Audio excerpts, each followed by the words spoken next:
Welcome to the 10-Minute Life Coaching Program. My name is Jay Cleveland Payne. I train people for improved personal and professional development, offering my assistance for those ready to develop their goals into tangible, focused, and achievable plans of action.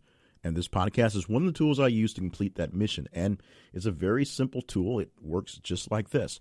I will provide for you in 10 minutes time a lesson that you can take away right now, right after listening to the lesson, and apply to your life and improve whatever is going on for you professionally or personally, whichever way it's going. This thing will give you something that you can use for your life right now. And if it's something that sounds so familiar that it's something you're actually doing right now that you've tried and doesn't seem to be working, this is your reinforcement that what you had going on, what you have going on, what you're doing is a great idea and a great plan, even if it hadn't quite ticked off just yet. And we can maybe help you out with that. Go to the website, 10minutelifecoach.com, and see how we can connect so that maybe I can help you tweak it so you get a little more boost to whatever it is you're trying to do. And today's episode is a boost to myself and kind of a kick in the pants to myself on getting things right for the new year and ongoing. Before the year, I was in one of the groups I've joined for podcasting, and someone reached out to me to possibly sit in on one of the podcasts, do an interview segment, and asked me, because of the personal development things I do, asked me if I also do personal finance type coaching. And my answer was specifically, as long as the coaching is, don't look at my checkbook and do exactly what I didn't do, and you'll be fine. And so myself and the podcaster had a laugh on that one for a little bit. But in actuality, money is not my strong suit. Money is not a good thing not a thing I'm good at handling. I have issues asking for money specifically, but I also have issues in the just management of money. When I get stuck in creative process, little bits of money taken here or there towards the process don't add up until all of a sudden the project's over and I see the full bill and I've seen exactly how much it's cost me to get to where I am. So often I'll sign up for a program or sign up for some sort of process initiative or maybe for a tool that eventually I forget about because it was cool when I saw it, and then I forget about it, and bam, I have to contend with the real financial officer in the company, which is my wife, asking me why we're being charged for something that I've stopped using months ago. So I'm being more focused specifically for both personal and professional finances in this year to make sure that I have more of my business stuff on the up and up and all taken care of. And I'm doing that very early this year, and right now in January, as opposed to sometime around June, July when the summer hits and I realize, I've got to get ready for taxes and stuff. So part of that plan is looking into my finances, going back a full year and seeing what exactly I was spending last year to make sure it doesn't creep up me again, and looking forward to see what exactly I know I need to expend on upcoming. Now, I'm not going to give you very much in the way of financial advice other than the very basics. Number one is know what you're spending. Know what it costs you to live your life as it is right now.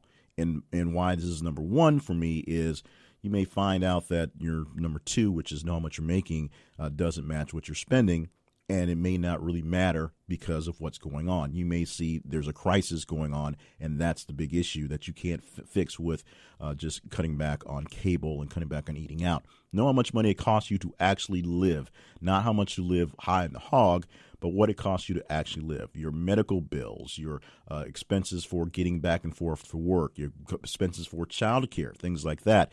Not so much date nights and pizza nights and movie nights, but how much does it cost to pay the bills and then be scot-free at the end of the month? Your second thing is know how much money you have coming in.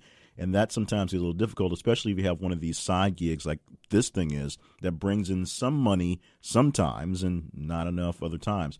I'm not going to say I've been the grandest example of entrepreneurship, but I do have projects that do generate a little bit of actual money coming in, generate some revenue, whether that actually is enough to go, a vacation in the Bahamas in, not even close.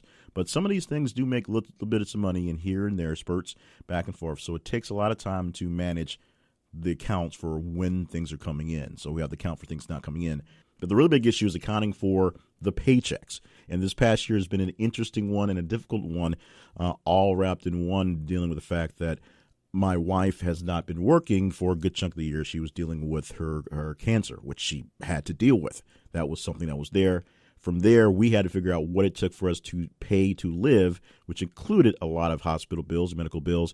And she did have insurance to cover her disability for the time. So she was able to take off time and us not lose our entire savings in the process. But we did have to plan out some things and go really, really lean on some stuff to the non-like of my daughter, of course. But we got to do a couple things to get through the year to make sure everything was fine, and we got things paid and had a roof to put over our heads and food in our bellies. Not exactly the best food, but it was what it was. And we literally put a new roof on the house, so that was a whole other thing in itself.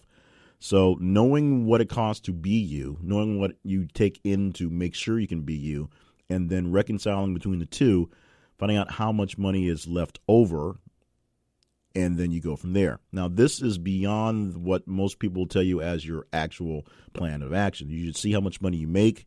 You should set aside a certain amount of money regardless, and then you live on what's left over, period. Which is why I don't tout myself as a bearer of great financial advice, because the basics didn't quite work for us until we tweaked it. But this is what works for my family. We see how much money we need to live on for whatever period of time. We see how much money we expect to bring in for the next period of time, and we reconcile the two. If we expect a shortfall because the business is in a slow period, then we adjust for that as it goes. Now, on top of that, you need to adjust for what you're saving for yourself, what you're investing in as maybe your work 401k, and what you're giving away as a charity. And these monies, although separate things, need to be thought of kind of in a big ball of what's coming out of your check before you start paying off the bills. So you should always try to put away 10% away for savings. If you can do more, that's great, but 10% goes into some savings that you don't touch unless it's a rainy day or you're saving for something specific, like a brand new appliance or something like that. You also set aside 10% for something charitable. Now, the reason why the number is 10 is because I go to church. It's a biblical thing. Tithes are 10%, so we think of it that way. So we often give tithes, to be honest, around 15% of our giving between our church and other charities we give to. So we give a little more on our tithes issues, but you should always think about giving away a little bit to someone who can use it. You don't have to be religious to tithe. You don't have to be religious to give money away. Just think 10% of what you're bringing in should come out in some sort of charitable giving. And, of course, keep an eye on what you're putting in as an actual investment, things that are supposed to go out there and make money for you. These are money that goes into your 401ks, money you buy in your separate stocks at home. These are money that you're putting in there for the express purposes of getting something back. You put in $1, you expect to get $1.25 back at some point in time. Those things you have to keep an eye on. It's one sort of big ball the way I see it, but it really is three separate things to work at. So that's, say, 30% of what you got coming in goes out into those things, 10, 10, and 10. If you can give up more, that's great. If you're young and you don't have a family, you can usually give up a lot more, especially if you're not paying a lot for utilities. If you're staying with your parents or have a lot of roommates, things work out there as well. Now, because I must be responsible for what I'm giving, I'm also going to toss out 2 podcasts for you to listen to help you get money straight. One specifically to get your money right, and that's what it's called. So go to yourmoneyright.com, and that's the podcast, Get Your Money Right. And you can even join the Money Misfit group there for that one. That's a great one to get into. Another podcast that I enjoy on money and learning how things work is the Stacking Benjamins podcast. And you can see that by going to stackingbenjamins.com and see what they have going on there as well.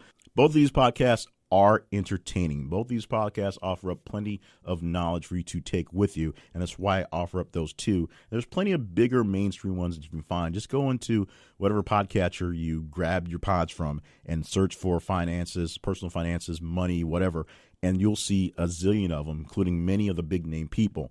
Those 2 just in particular are 2 guys. One's actually 2 guys in the podcast. One is one guy. And they are entertaining, they are informative, and they don't take themselves so seriously, but they make sure that you know the right things to do, and they can help you get things straight if you hadn't quite figured out your finances yet. So, as I say, do as I say, and listen to those guys. don't do necessarily as I do, even though I'm working on doing better at my finances. But finances are a really big thing for personal and professional development because your money, how you manage your money, is a great way for people to discount you from going on to bigger and better things. So get your money right as soon as possible, or at least get a good plan for that, and you can knock it off the list of things to worry about and worry about the more important things in your life. And thank you so much for being a part of the podcast again today.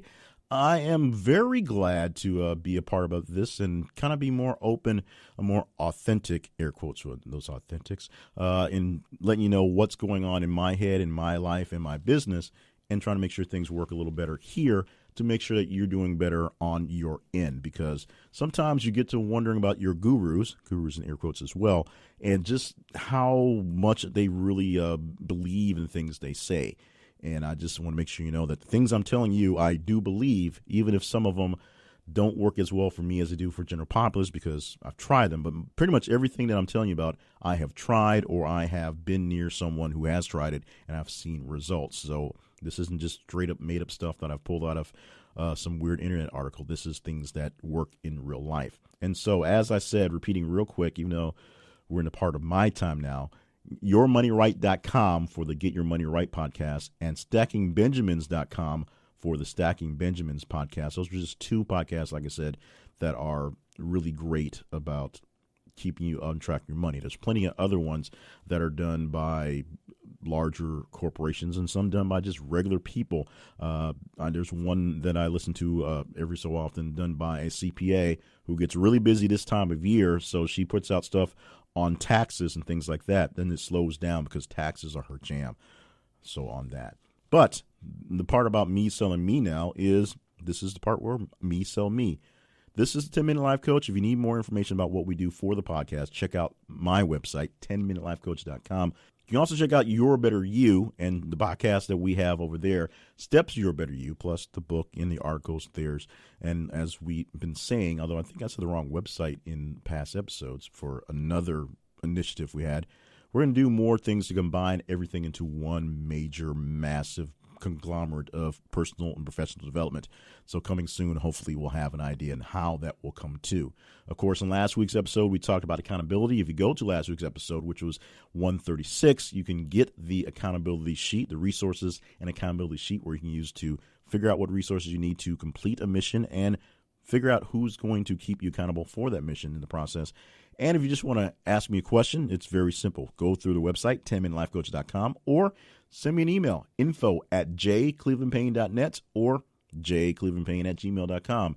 The Gmail one is spammy, but I'm basically looking at it all day long, so sometimes it gets to me quicker there than the other ones. If you have any questions, any comments, any concerns, just literally let us know. And we would love to get a new batch of fresh ratings and reviews on the podcatchers that you love. So if it's Apple Podcasts, if it's Stitcher, if it's Spreaker, if you're on Google Play, if you're on some other thing, we can usually see via our stats where you're coming from. Let us know if we're not there, and we'll try to get there. And we want your feedback to let you know how good or how not good we're doing. In the meantime, I'm going to break away, say thank you. Please, please, please just come back next week and listen to the podcast. If anything, just listen to the podcast because we need to make sure we're seeing you guys listening, and enjoy the information and learn something from the information from the 10-Minute Life Coach.